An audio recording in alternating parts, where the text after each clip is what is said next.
পাকিস্তানে কোন দল কত আসন পেয়েছে?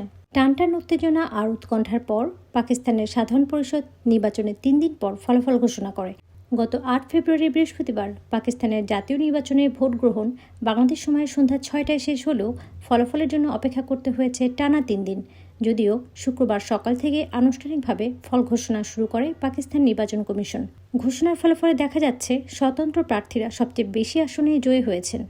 তবে স্বতন্ত্র প্রার্থীরা প্রায় সবাই বর্তমানে কারাগারে থাকা পাকিস্তানের সাবেক প্রধানমন্ত্রী ইমরান খানের দল পিটিআইয়ের সমর্থন নিয়ে নির্বাচনে লড়েছেন। পাকিস্তানের নির্বাচন পরিষদের মোট 366টি আসনের মধ্যে সংরক্ষিত আসন 70টি এবং এই 70টি আসনের মধ্যে 60টি নারীদের ও বাকি 10টি আসন সংখ্যালঘুদের। বাকি 266টি আসনে সরাসরি ভোট গ্রহণ হয়েছে। 266টি আসনের একটি আসনে ভোট স্থগিত হয়েছে। বাকি 265টি আসনের মাঝে একটির ফলাফল স্থগিত রাখার ঘোষণা দেন নির্বাচন কমিশন। ফলে পাকিস্তানের নির্বাচন কমিশন 264টি আসনের ফল প্রকাশ করেছে। পাকিস্তান নির্বাচন কমিশনের দেয়া তথ্য অনুযায়ী 264টি আসনের মধ্যে স্বতন্ত্র প্রার্থীরা সবচেয়ে বেশি 101টি আসনে জয়লাভ করেছেন। এরপরই 75টি আসন পেয়েছেন পাকিস্তান মুসলিম লীগ নওয়াজ, 54টি আসন পেয়েছেন পাকিস্তান পিপলস পার্টি ও 17টি আসনে জয়ী হয়েছেন মুত্তাহিদা কওমি মুভমেন্ট পাকিস্তান।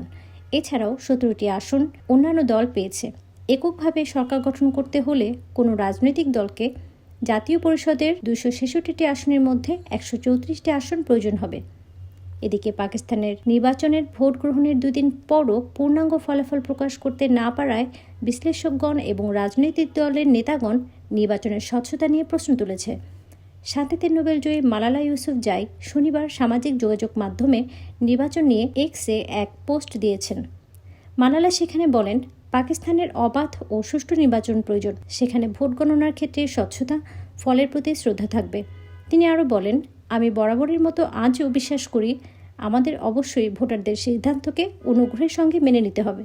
এছাড়াও তিনি নির্বাচন কর্মকর্তাদের উদ্দেশ্যে বলেন, আমি আশা করি আমাদের নির্বাচন কর্মকর্তারা পাকিস্তানের জনগণের জন্য সমৃদ্ধি ও গণতন্ত্রকে অগ্রাধিকার দেবেন। চাই তারা সরকারি বা বিরোধী দলেরই হোক না কেন।